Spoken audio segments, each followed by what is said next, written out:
Bodega, well, let's take her for a moment into account.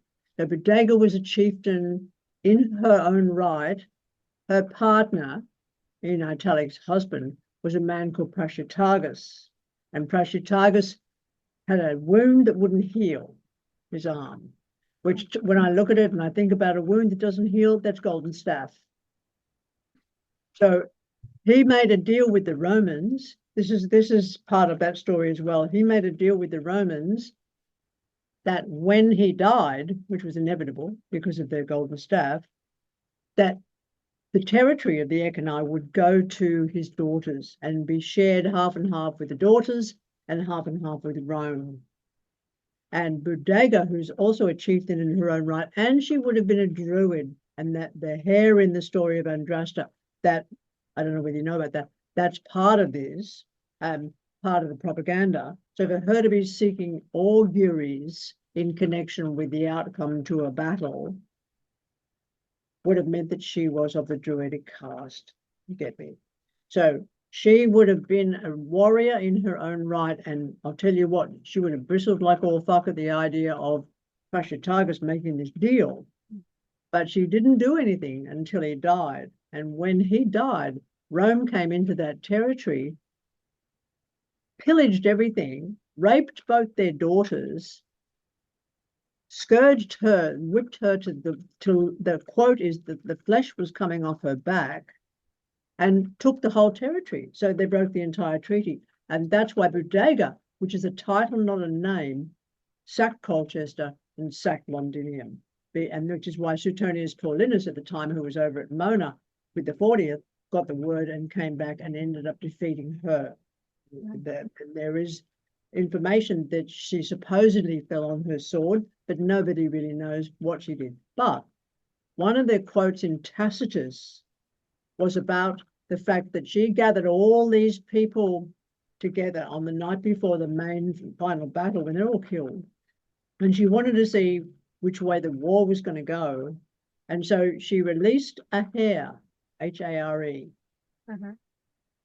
And the direction that the hare ran in was going to inform Bodega, which the title meant bringer of victory, was going to inform Bodega and the other warriors which way the war would go. And it went a certain way, so they thought they were going to win. Thetford Forest, that's where it was. But the thing about that was that Tacitus wasn't there. This was the enemy. He was not invited to this ceremony. He was not invited to this ritual that went down between the people who were about to face an enemy and Bodega. He was not privileged to that. He was not privy to that. So why did he write that she made a mistake, except to vilify her? The lies and propaganda are the same now. I think it's one of the most important aspects of the story is to go, nothing's changed.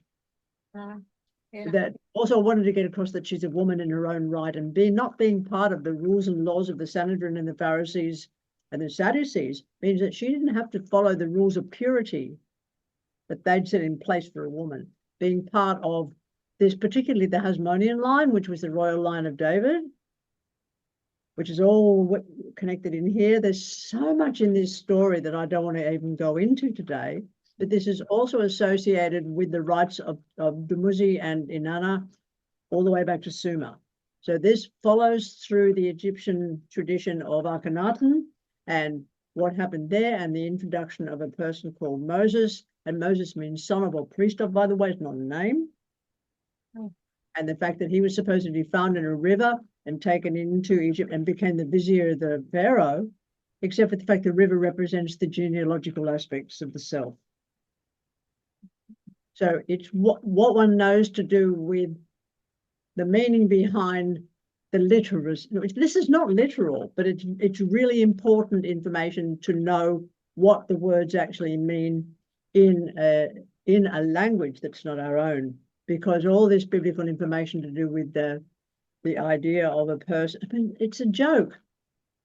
It's an awful, terrible joke, Christianity, and what people have been told or forced to believe in over a period of time. Yeah, it really is.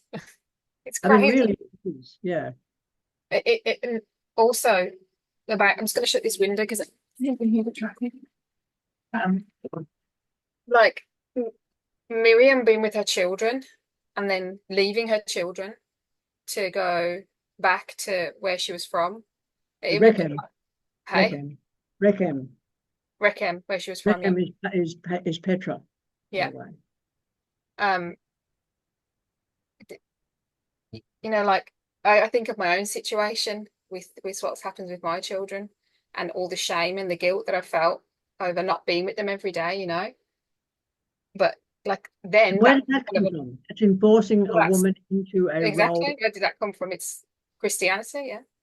And it really highlighted to me how brainwashed we are. I mean, I know you've said that already, but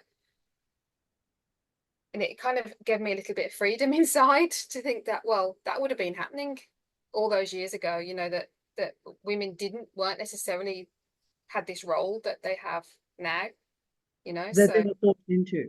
yeah. Women trained in the martial arts, women trained in the martial in Celtic lands, they trained in the martial arts in the Middle East. And of course, Miriam would have been one of them. And as she went deeper into war, the understanding, for example, when she goes to train with Ishmael. Yeah.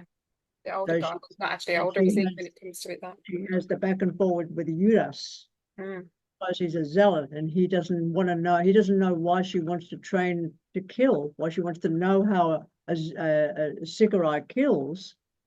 And he says to her, a woman doesn't need to know that. A woman can't kill. Your daughters can't kill. Your daughter's too old. And she looks at him and she says, what am I supposed to do if you're not around? Mm. So she's very logical about why she wants to learn this. He's already been brainwashed. He's been brainwashed into thinking a woman shouldn't be able to defend her family in a situation of siege. Mm. But he doesn't understand that she's also living among the Celts who don't have this gender bias. Yeah. So he has to invent, in the end, he just, oh, by the way, Ishmael is a very interesting, I brought that name into there on purpose because it's the outcast one. Right. In the story of Abraham, and it's interesting how it looks up. It's been the outcast one in amongst brothers. Mm-hmm. An earlier Old Testament story. So it's done on purpose. Nothing in the story was done randomly. Mm-hmm.